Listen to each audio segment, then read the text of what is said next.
Hi guys, it's your girl Jean here with another video. How you guys doing today?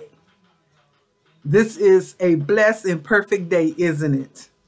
I want to share with you guys my food that I have today.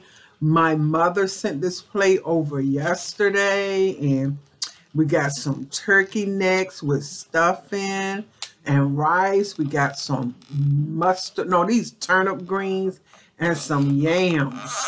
I am going to enjoy myself. And I hope as you eat your lunch that you are enjoying yourself. Let us get a prayer in.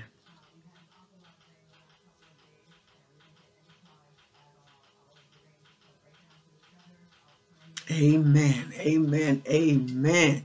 Yes, so how's everything going with you? I pray that each and every one of you guys are just having a great day today. I know I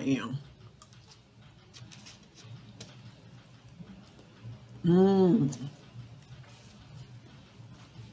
I just finished my dialysis treatment. So I said I'm going to get me a little something to eat and I'm going to take a nap, y'all. It tires me out, you know.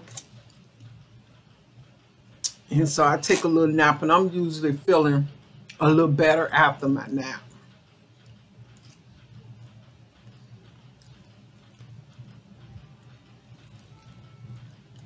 Oh, this is good. Yummy, yummy, yummy.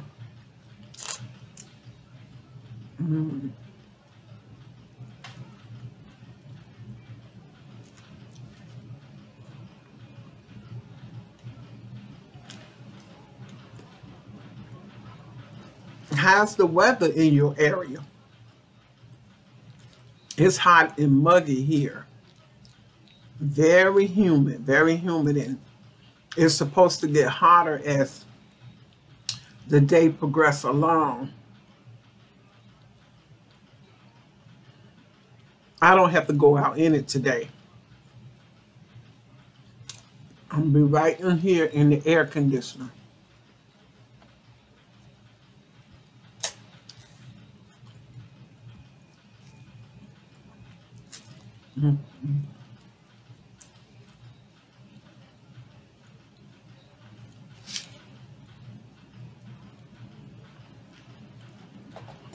Let's see, what word I want to share with you all today?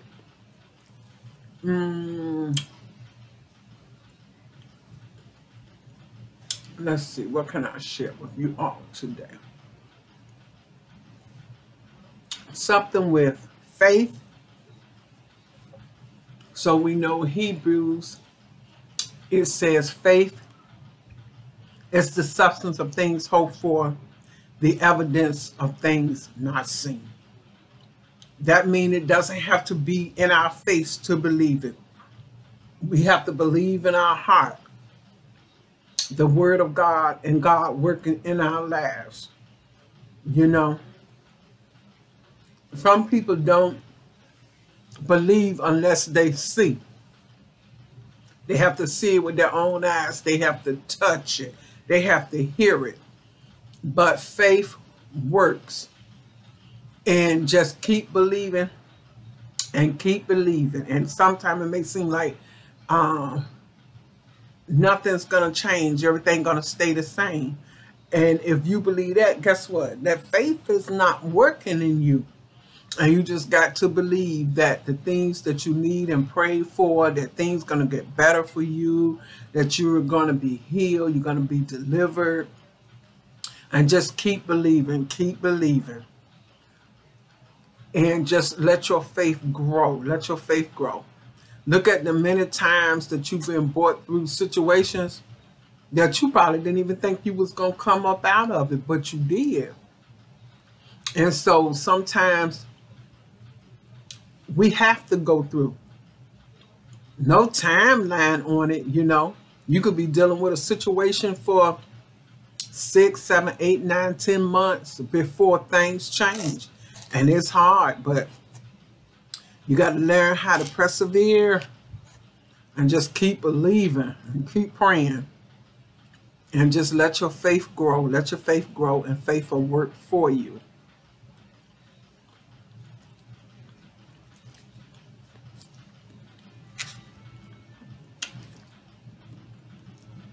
Oh, my turkey is so tender. This turkey is so tender. I love it like that. Mm.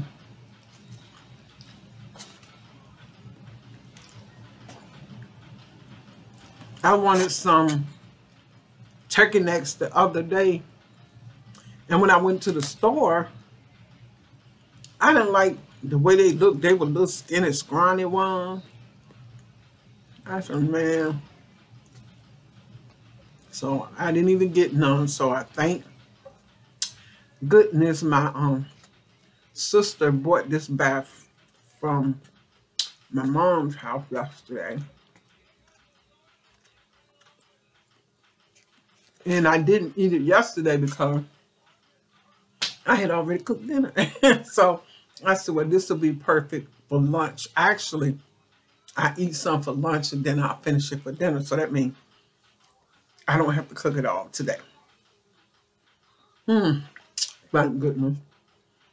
I like to have other people cook for me because I'm always cooking for them. I'm always cooking for other people, so it's nice when. And so they look out for me and they fix me plates and, you know, bring it to me. I definitely appreciate that, yes. Especially if you know how to cook. So we have some of the best cooks in my family. Yes, we do.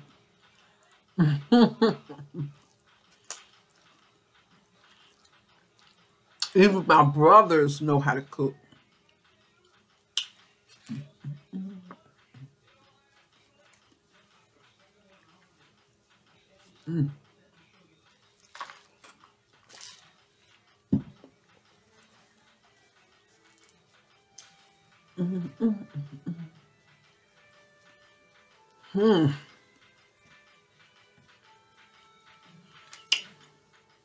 I saw this movie yesterday. Oh my goodness. It was called Nanook of the North. I don't know if it'll be easy for you to find this movie because it's old. I like old black and white movies, and I get ragged on about it but that's what I like. And so I have on my Fire Stick, I have old movies channel. And this man, he went to Alaska in 1939. He wanted to do a documentary on the Eskimos. So he went I think he went in 1912, but he said he had some technical difficulties. So he couldn't really produce anything from the films he took then. So he went back in 1913 and he spent the whole year among the Eskimos there. And this is a silent movie because you got to remember back in 1913, they didn't have voices in the movie. So it was a silent movie, but he narrated it through writing. And it was so mind-opening for me. You know, this is a vast world. And we got millions and trillions of people.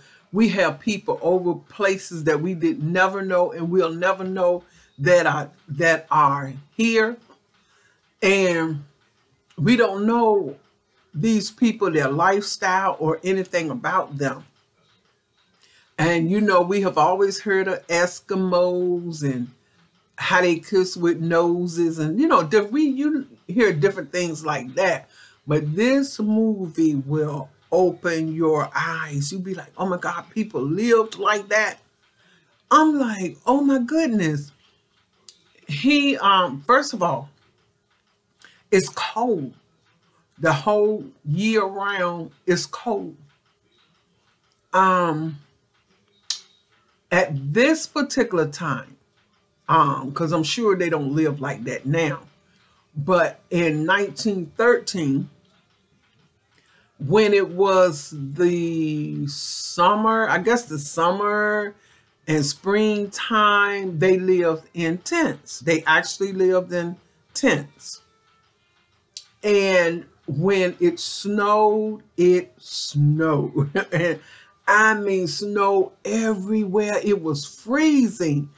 And they would build igloos. Because I often thought about that. I said, that has to be a myth. You know, people living in ice houses, you know, and especially, you know, when it's already cold, how you get heat, because if you get heat, you're going to melt the ice, you know, but they lived in igloos when it was real cold, and the wind, because the wind howled. And so I guess if they had the tent, the wind will just go right through the tent. And it was amazing. He followed Nanook, who was the chief of the people that were around him. And he followed him and his family and how they struggled to survive. And he showed, you know, Nanook making the igloo. And I mean, the ice will be, they said the ice is so dry like sand. And he would take and cut blocks. He would take square blocks of the ice. And that's how they put the igloo together. And then they filled in the little spaces with the other snow. And so after that, you know, the whole family moved in, and they do have like a little area where they will build just a little fire. And what it does, they use it kind of to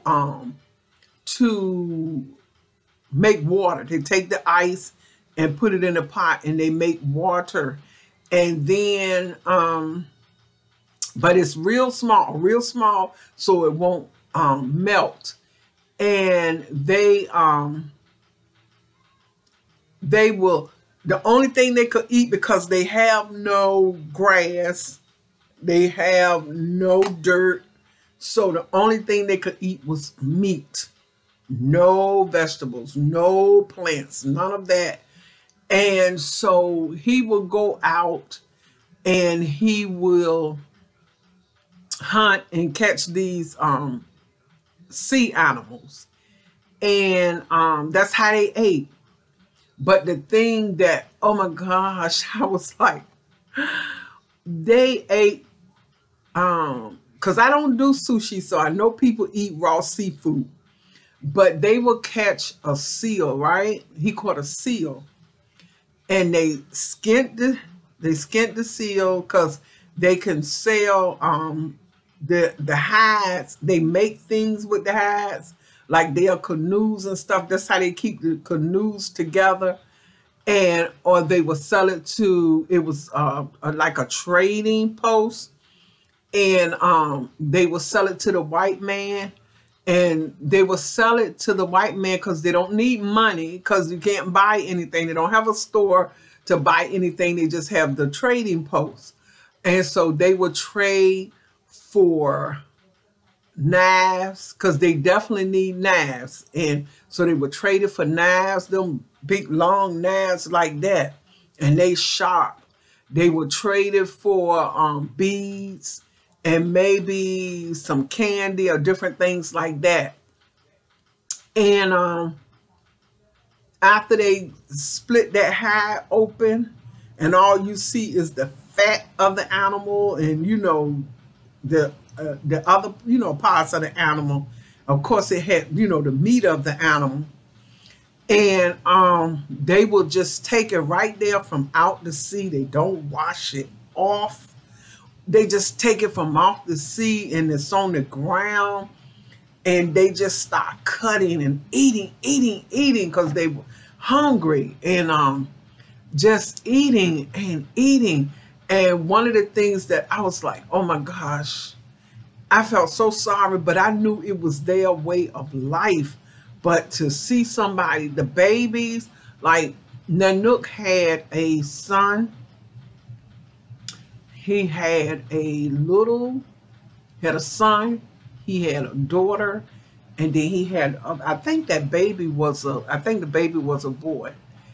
And he had the son and daughter, because they looked to be about 5, 6, and 7. They're between that age.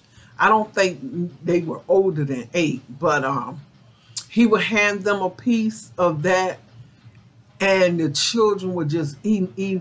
And when they finished, even though it was in black and white, you knew that was blood all over their mouth, all over their face, because that was like, oh my gosh. I mean, it just was like crazy. I'm like, oh, and they just be eating it. And it was one of them. It showed him catching a seal. He caught an otter, right? And the otter skin, I mean, they just was eating everything. I mean, oh my gosh, y'all. I mean, it was like so fascinating. I mean, I was just spellbound watching this, and it was just crazy. And then another thing that was crazy to me is the women, you know, they all have clothes and stuff that they made from the animal hide. So their coats and different things that they wore, they use, I guess, the fur from the animals and everything, because, you know, it's cold there. And so they were all covered up, and they had like the coat like that looked like parkas, but you know, with the hood, and they had gloves and they had boots. But the babies are in the papoose, like the mother has a papoose. And so, but it's inside the mother's coat. So the babies are put in the coat. So when the movie first came on, it showed Nanook he was coming from somewhere in his kayak. And y'all, this is so amazing.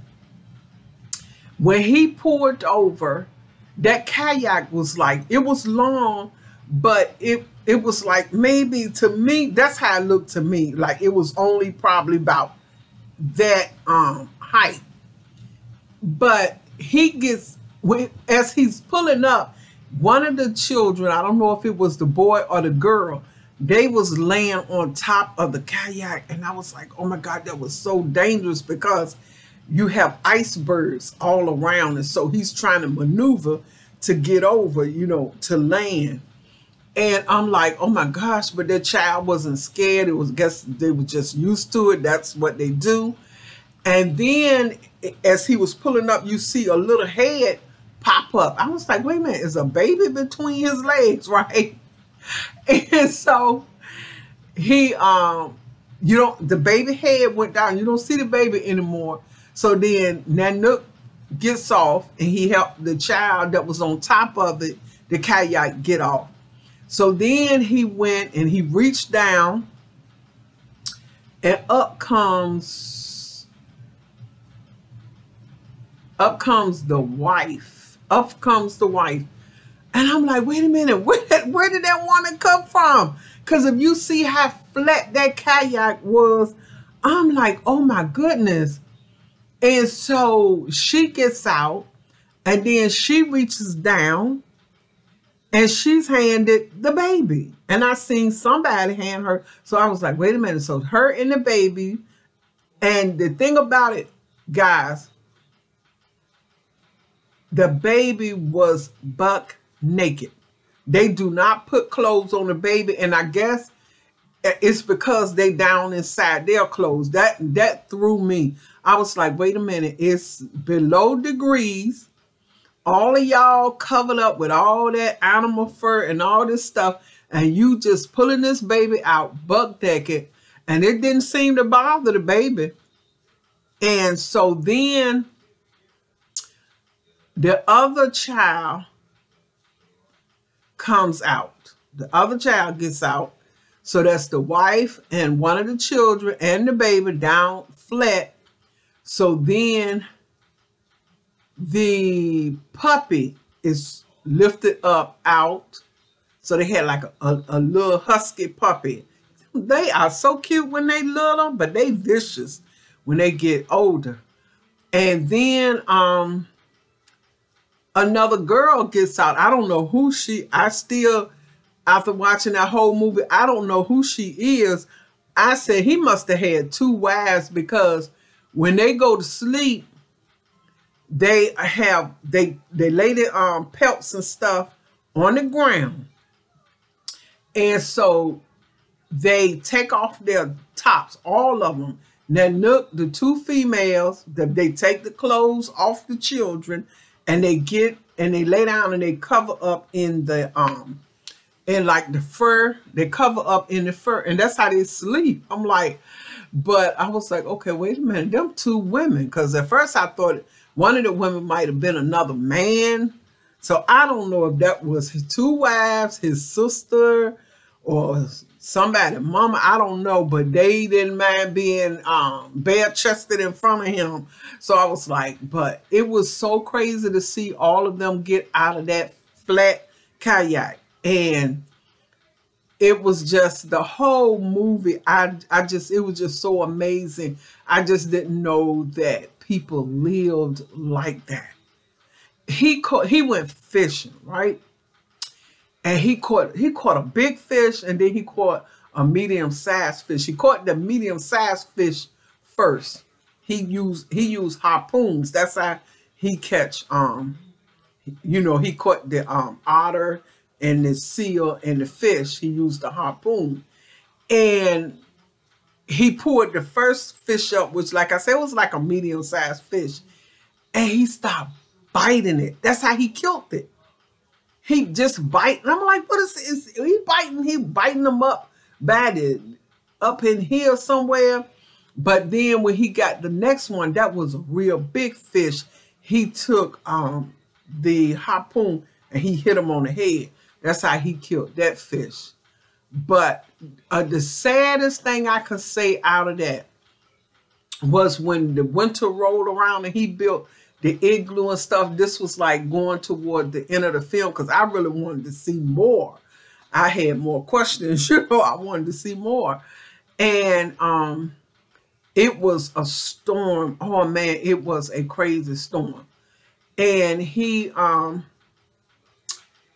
had to get something to eat, because it's like whatever we catch, that when it's gone, I got to go back out there, or I got to go back out there before this is all gone, because that's all they eat. If he catch fish, if he catch seal, if he catch an otter.